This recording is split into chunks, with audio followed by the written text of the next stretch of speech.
On the morning of February 14, 1879, in a small farming hamlet of Schoharie County, New York, three neighbors forced open the frozen door of a single-story clapboard house. Inside, they discovered something that three separate physicians, two county coroners, and one professor of medicine from Albany would spend the rest of their lives refusing to explain. A woman of 26 years had been reduced from the shoulders downward to a fine gray ash that held the exact shape of her body against the floorboards. Her head, her left forearm, and one stocking foot remained entirely untouched. The chair she had been sitting in was barely scorched. The wooden floor beneath her carried a dark oval stain no larger than a serving platter. Not a single curtain, not a single book, and not the oil lamp 3 feet from her elbow had caught fire. Her name was Ruth Paine. What happened to her inside that locked house during the coldest night of that winter was reported in 4 county newspapers, debated in at least 11 medical journals, and then, within 18 months, deliberately erased from every official record the county possessed. Before we continue with the story of Ruth Paine and the house on Cobble Hill Road, if you are hearing this story, take a moment to subscribe and leave a comment telling us which state or city you are listening from tonight. We want to know where our listeners are, because what you are about to hear was almost buried forever, and the people who tried to bury it had more reasons than you can imagine, and more power than you would like to believe a handful of ordinary men could ever have possessed. To understand what happened to Ruth Paine, you first have to understand the place she lived in, because the place itself is a kind of character in this story, and without it, nothing that followed would make any sense at all. Schoharie County in the late 1870s was a patchwork of Dutch stone houses and Yankee clapboard farms tucked into the folded hills west of Albany, a country of long valleys and short tempers, where German Palatine families who had arrived 150 years earlier still spoke a rough low dialect at home, and English only in church and at the market. The land was old for America. It had been settled before the Revolution, cleared of its oak and hickory by the grandfathers of the men now farming it. In many places, the stone walls that marked the edges of the pastures were already sinking back into the earth. The county seat was a sleepy town of shops, a courthouse, and a dairy exchange. But the hamlet where Ruth lived, a cluster of 7 houses and a Methodist chapel known locally as Cobble Hollow, was not even on most maps. It sat at the end of a wagon road that became impassable between December and March. In winter, the only way out was a sled track that cut north across the frozen brook toward the mill at Breakabeen. Cobble Hollow was the kind of place where a family could vanish into the snow and nobody in the county offices would notice for a month, and where the people who lived there had long ago learned to prefer it that way. The winter of 1878 into 1879 was, by every account kept at the time, the worst winter in 40 years. The thermometer at the Breakabeen post office recorded 28 degrees below zero on the night Ruth Paine died. Snow had been falling off and on since the first week of November. The drifts against the north side of the chapel stood taller than a man. The roof of the Kaiser farm had collapsed under the weight of them in early January. Children were not sent to the one-room school for weeks at a time. Old men died in their sleep and were stored, wrapped in canvas, in the cold parlors of their houses until the ground thawed enough to bury them. It was a winter that pressed down on the hamlet like the palm of a great hand, and the people who lived through it would speak of it decades later as if it had been a single long night from which no one fully woke. Ruth had come to Cobble Hollow 3 years earlier as a young bride. She was born Ruth Vosburg in the Mohawk Valley, the daughter of a Dutch Reformed minister who had died of consumption when she was 19. She had taught school in Amsterdam, New York, for 2 winters before she met Daniel Paine at a Grange Hall dance in the autumn of 1875. Her father had been a stern man, a preacher of the old Predestinarian school, and he had taught Ruth to read Latin and Greek before she was 12.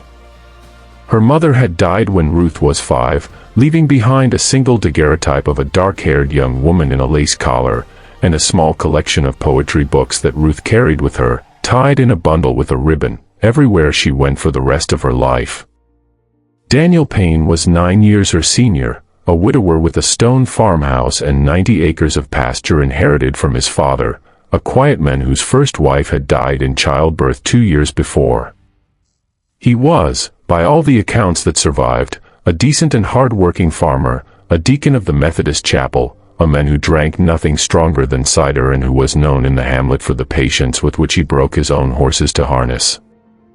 Ruth accepted his proposal within 4 months of meeting him, and she moved her few trunks of books and linens into the Paine farmhouse in the spring of 1876.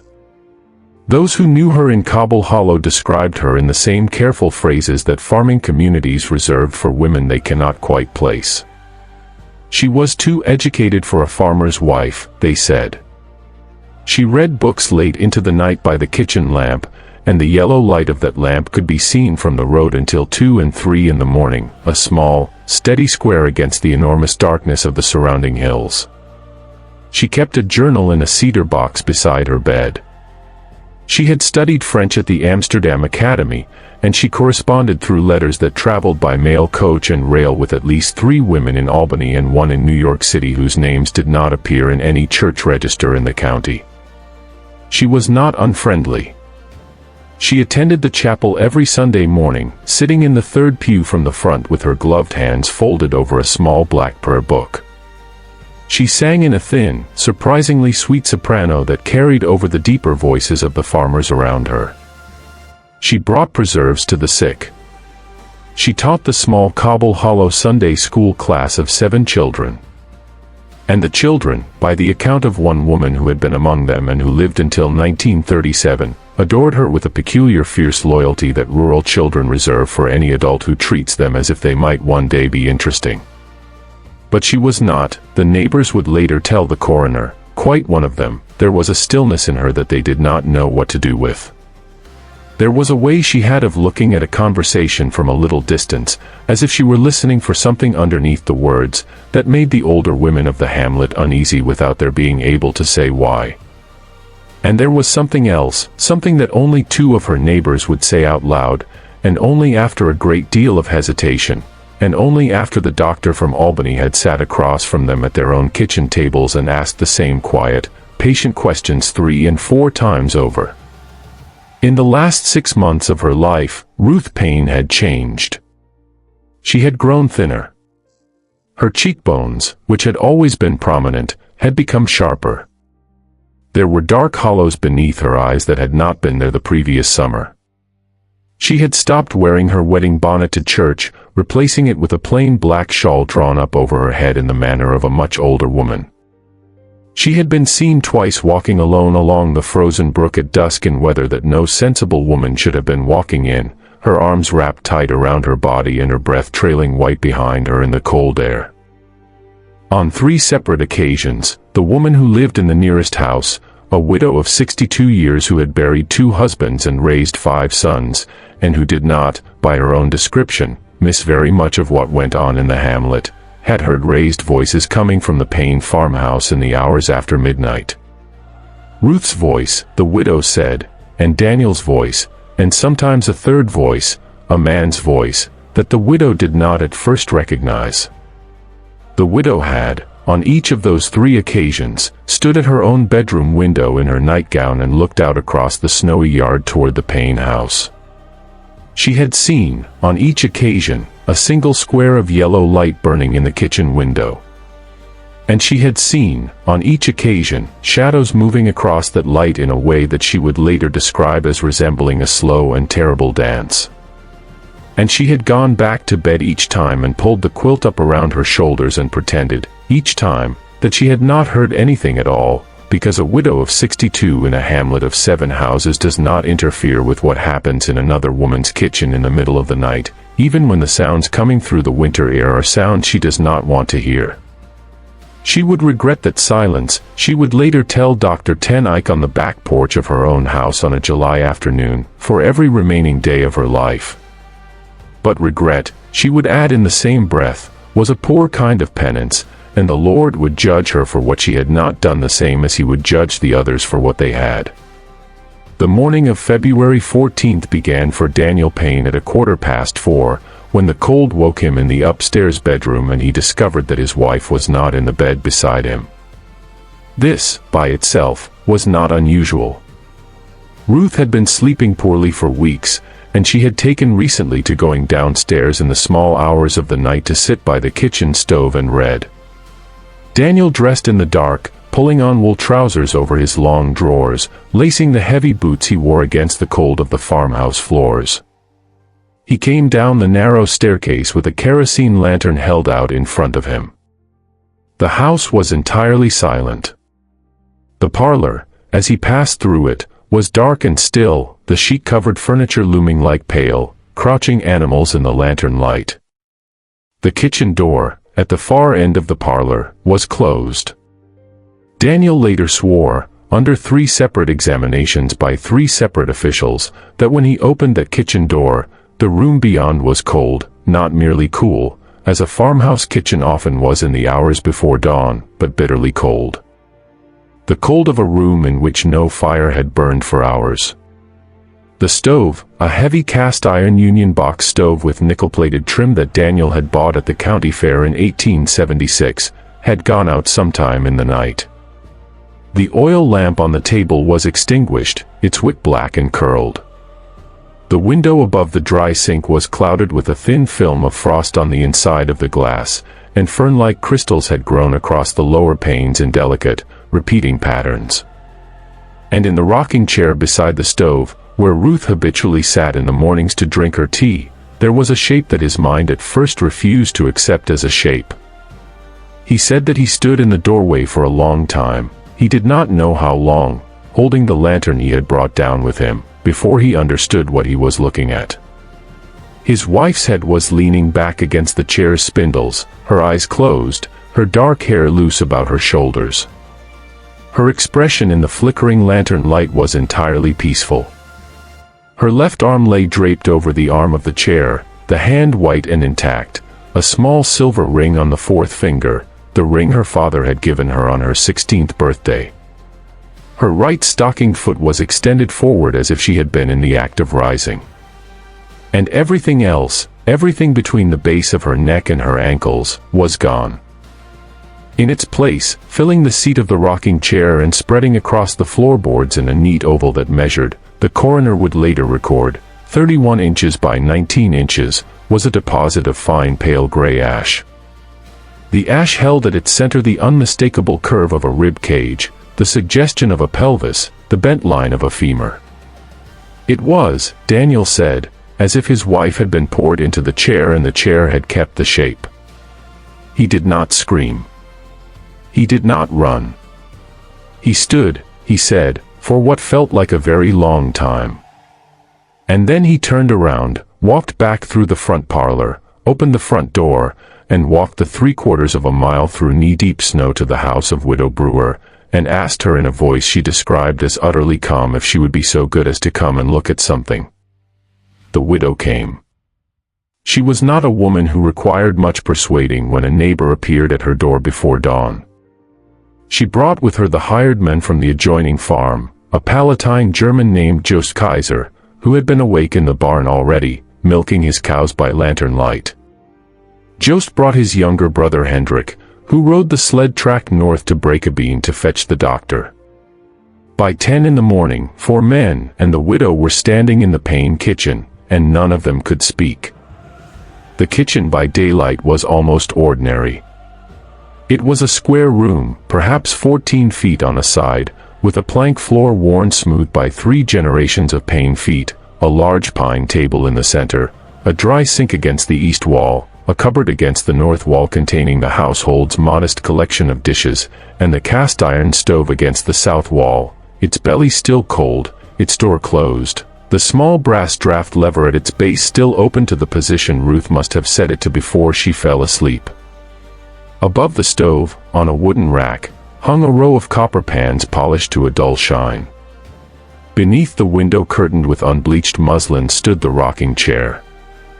And in the rocking chair was what was left of Ruth Paine. Dr. Hendrik van Dusen, who had arrived from Breakabeen just after 9, was a country physician of 54 years, a graduate of the Fairfield Medical College in central New York, a man who had delivered perhaps 400 babies, set perhaps 1,000 broken bones, and signed perhaps 600 death certificates in his career. He had seen, he believed, every way that a human being could die in Schoharie County. He had not seen this. The stove, he would note in his report that afternoon in careful pencil, was stone cold to the touch. He laid his hand on the top of it for a full minute to be certain. The floor around the oval of ash was unburned. The wooden arms of the rocking chair were scorched only where they would have been in contact with the body, and the scorching was shallow, not more than 1/8 of an inch deep, as if someone had passed a hot iron lightly over the wood and then taken it away. The curtain at the window 2 feet from the chair was intact. A stack of kindling in the wood box beside the stove 3 feet from the chair was intact. A folded copy of the previous week's Schoharie Republican on the table 4 feet from the chair was intact, and the doctor was able to read the headline about a proposed extension of the railroad to Cobleskill without turning the paper over.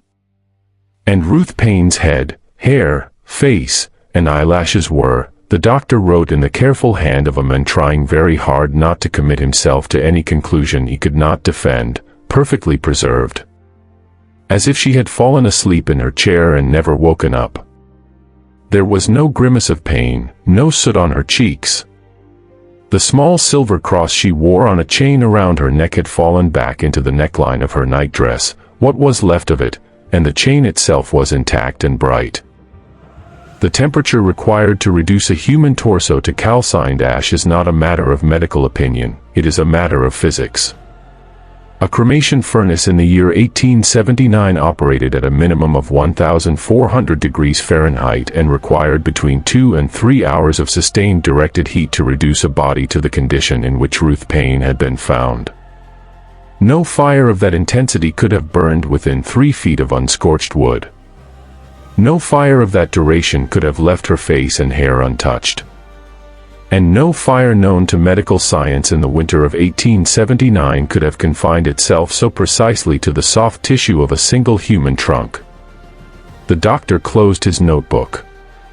The widow crossed herself in the Catholic manner, albeit she was a lifelong Methodist, and only afterwards realized that she had done it.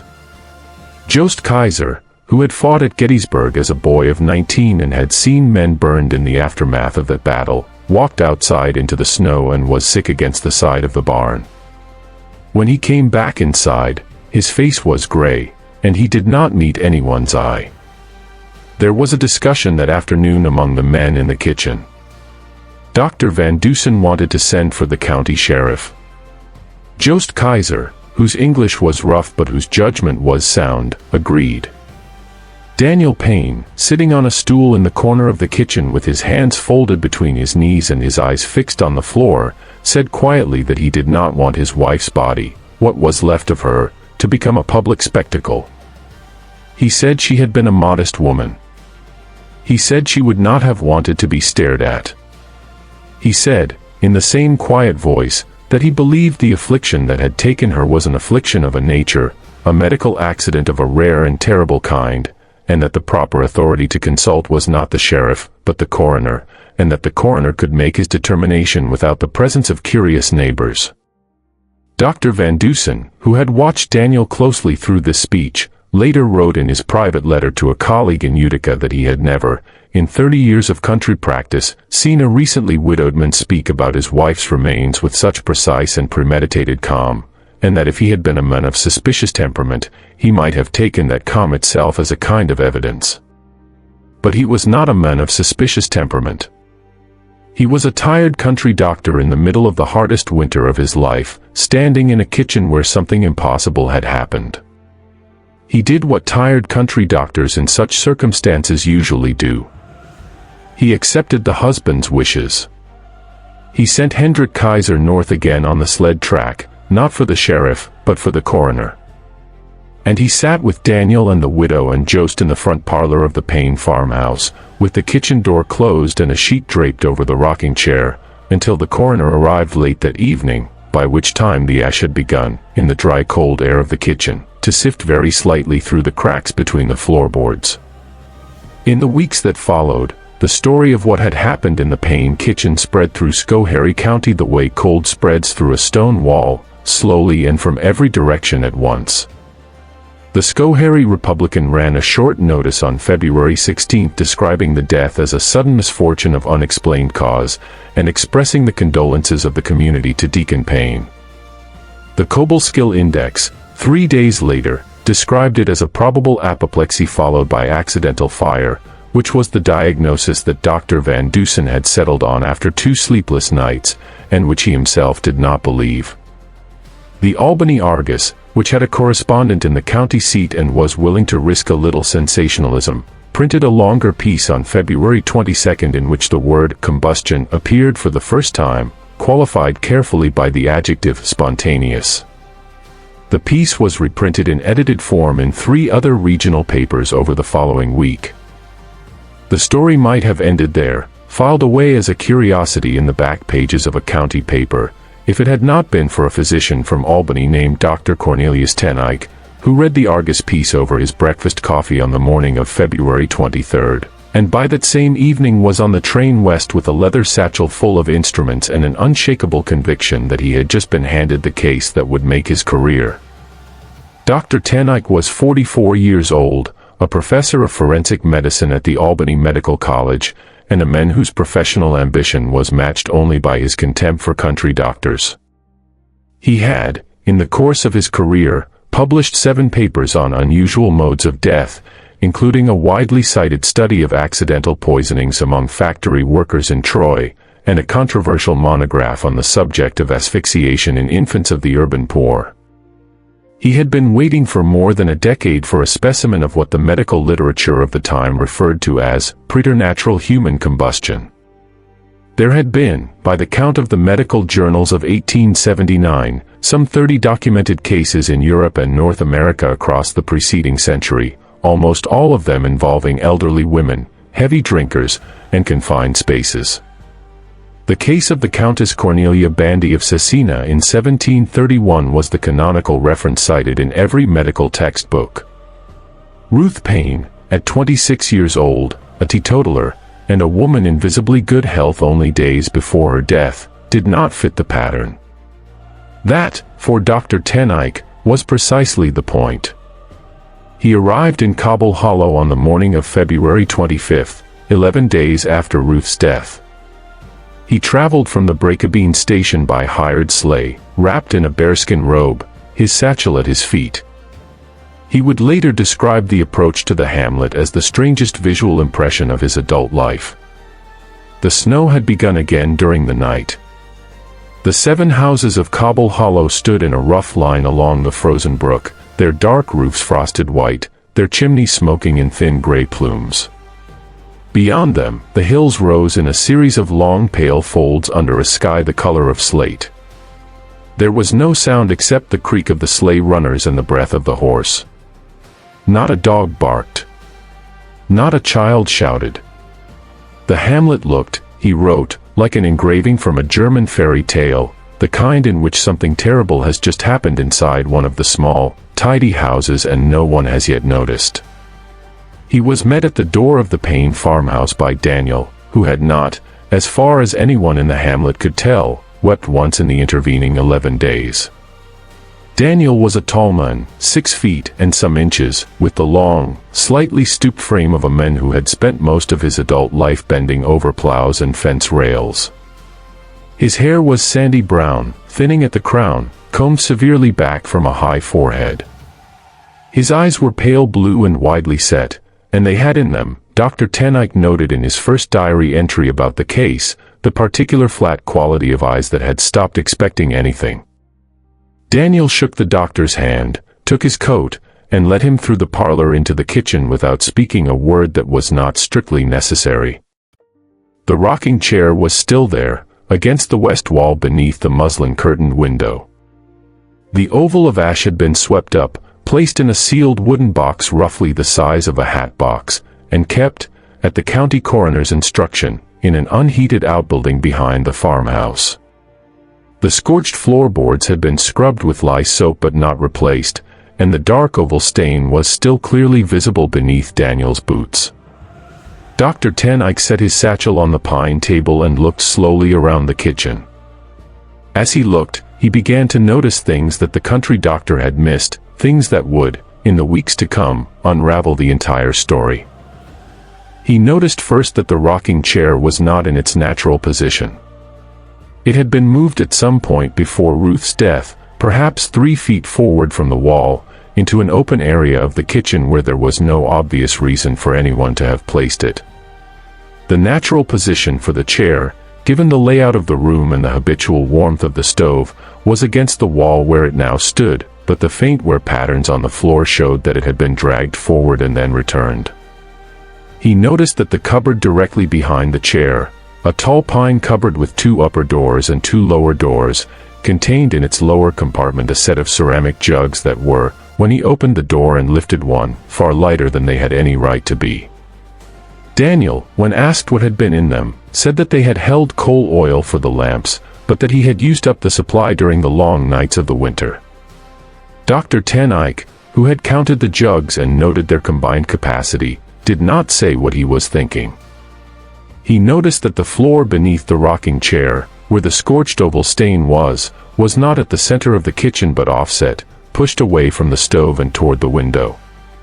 He noticed that the rag rug which had always, according to Widow Brewer's later testimony, lain under the rocking chair, had disappeared sometime in the past several months and had not been replaced. He noticed that the small pedestal table that had always stood beside the rocking chair, the table on which Ruth kept her tea and her book, was also missing.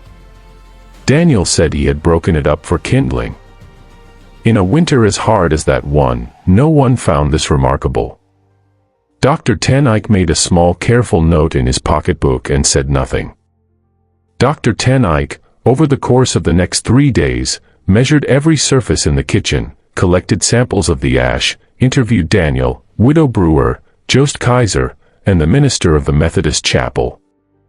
He rode the sled track into Breakabeen to examine the house where Ruth had grown up before her marriage.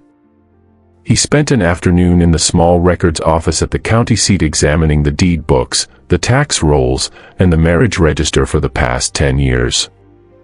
What he found, and what he wrote in the unpublished notebook that survived him and was purchased 61 years later by a private collector in Cooperstown, has never been reproduced in any medical journal. The notebook runs to 187 pages in Drive Ten Eyck's cramped, educated hand, and it contains, among many other things, 3 observations that he would eventually come to see as the 3 pillars on which the entire case rested. The first observation, recorded on the 2nd day of his stay, was that Ruth Paine had, in the final month of her life, purchased from the general store in Breakabeen a total of 19 gallons of coal oil, a kerosene-based lamp fuel widely used in rural New York at the time. 19 gallons was an amount far in excess of what the Paine household could have consumed for lighting in that period. A normal farmhouse of the region, with 3 or 4 lamps in regular use, consumed perhaps 2 gallons a month in the winter. The Paine household had only 2 lamps. Daniel, when pressed, could not account for the discrepancy. He said his wife had been responsible for household purchases. He said he had not noticed. He said she had once mentioned to him a plan to varnish certain pieces of furniture in the spring, and he supposed the oil might have been intended for that. Dr. Ten Eyck, in the margin of his notebook beside this entry, wrote a single word, implausible. The second observation, recorded on the 3rd day, was that Ruth had been observed by at least 2 separate witnesses wearing a corset of a new style recently advertised in Godey's Lady's Book, a garment whose stays were reinforced with a paste of calcium phosphate and animal fat, a substance which Dr. Ten Eyck noted in careful Latin was highly susceptible to the formation of phosphorus compounds under conditions of prolonged body heat. The corset had been a gift, the Widow Brewer said. Ruth had shown it to her in October, laid out in its box with a ribbon around it, and had said, in a voice the widow remembered as unusually quiet, that it had come from a gentleman admirer of many years ago who had sent it to her as a token of continued friendship. The widow had not asked who the gentleman was. She had seen Ruth wear the corset on several occasions afterward, under a black wool dress that Ruth had taken to wearing in the evenings when she expected no visitors. The third observation, the one that Dr. Tenike underlined twice, and then, in a different ink and apparently at a much later date, circled 3 times, was this: Ruth Paine was, at the time of her death, in the early weeks of a pregnancy. And that pregnancy, according to the dates that Dr. Tenike carefully reconstructed from the testimony of the widow and from 3 letters he was eventually permitted to read, could not possibly have been the child of her husband. If this story is already making you think twice about what people in small towns can hide, take a moment to like this video and let us know in the comments what you think happened in that kitchen. Because the records we are about to discuss were sealed for a reason, and what Dr. Tenike learned next is why that seal was put in place, and why no one in Cobble Hollow, or in Albany, ever spoke of Ruth Paine's name again in any public setting for the remainder of the century. Dr. Tenike returned to Albany on February 28 and began, with the methodical patience of a man who had waited his whole career for exactly this, to assemble the rest of the story. He wrote letters to every address in the bundle of correspondence Daniel had grudgingly allowed him to examine. He interviewed, over the course of the next 4 months, every person in the Mohawk Valley who had known Ruth Vosburgh before her marriage. He traveled twice to New York City to consult with a colleague at the Bellevue Hospital Medical College on the chemistry of slow combustion. He spent a week in the Public Records Office of Albany County.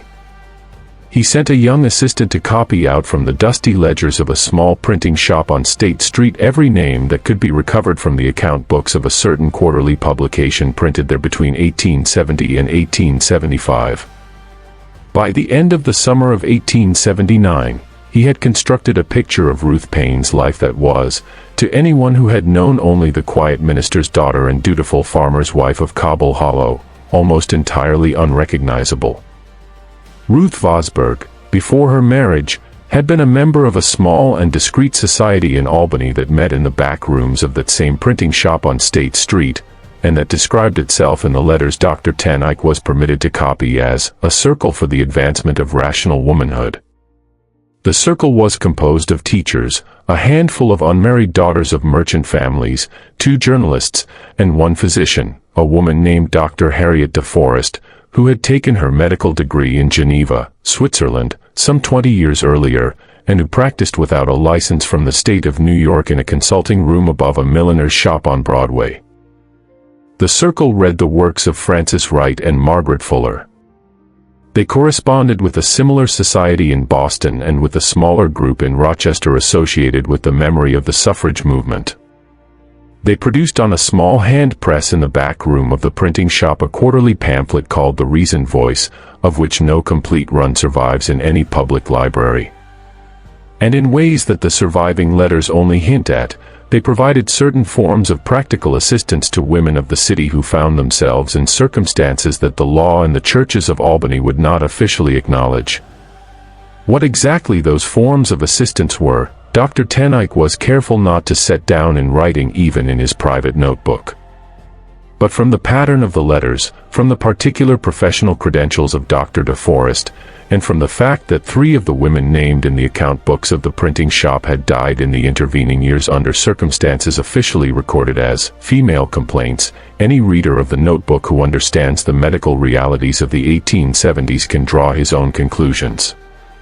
Ruth had left this society abruptly and without explanation in the autumn of 1875, within weeks of meeting Daniel Paine at the Grange Hall dance.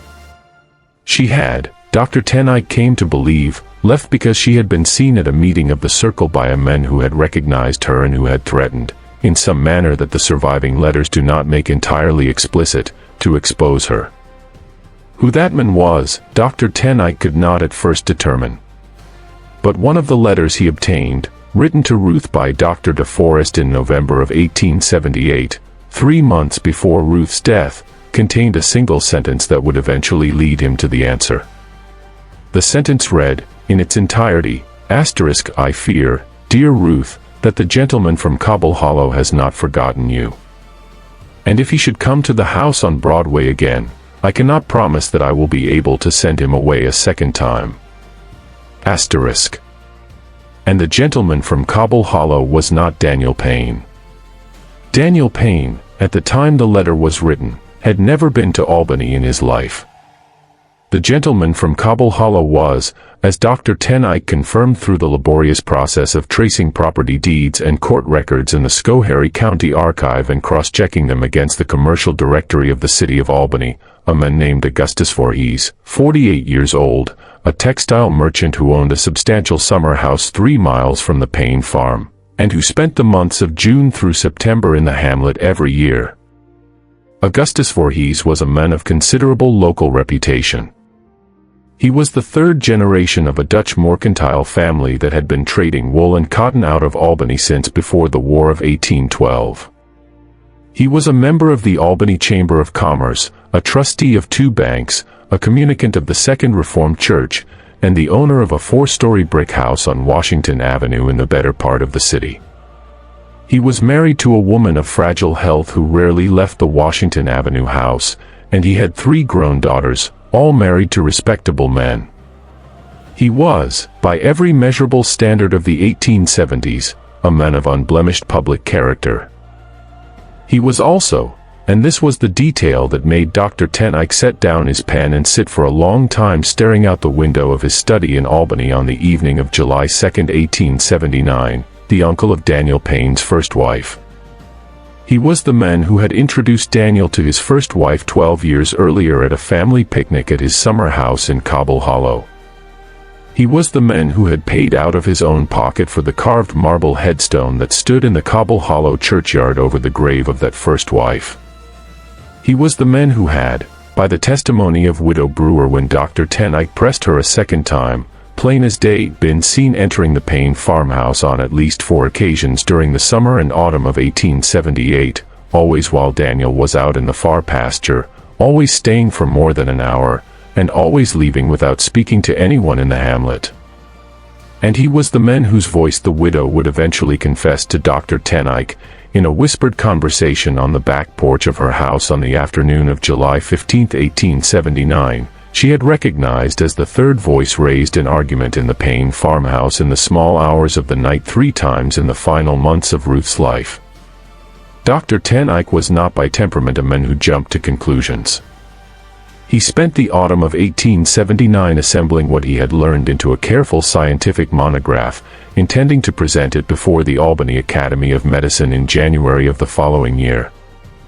The monograph argued, with great care and with an abundance of chemical diagrams, that Ruth Paine had died of a rare but not unprecedented conjunction of physiological and environmental circumstances.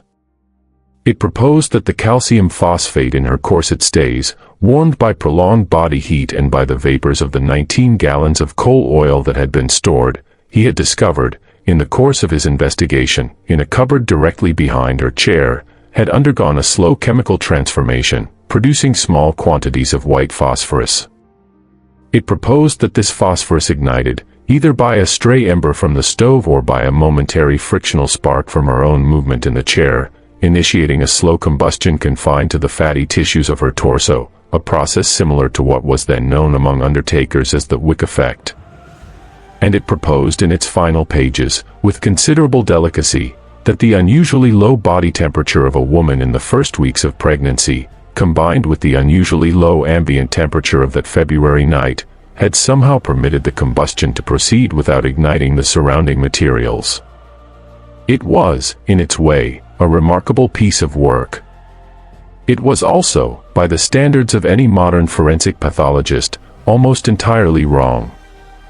And Dr. Ten Eyck, in the last weeks of 1879, was beginning to suspect as much himself, because in the course of writing the monograph, he had returned to Cobble Hollow one final time on December 12, 1879, nearly 10 months after Ruth's death, and he had interviewed for 2 hours in the back parlor of Widow Brewer's house a hired girl named Margaret Kaiser, the 15-year-old niece of Jost Kaiser, who had worked in the Paine kitchen 3 days a week throughout the autumn of 1878. Margaret was a slight, dark-haired girl who spoke English only haltingly and who had refused, through the widow, to speak to Dr. Van Dusen in February, and who had refused to speak to Dr. Ten Eyck on either of his previous visits. She had changed her mind, she told the widow, because she had begun to have dreams. In the dreams, she said, she was standing in the snow outside the Paine farmhouse, and Ruth Paine was looking at her through the kitchen window, and Ruth Paine was trying to tell her something, and Margaret could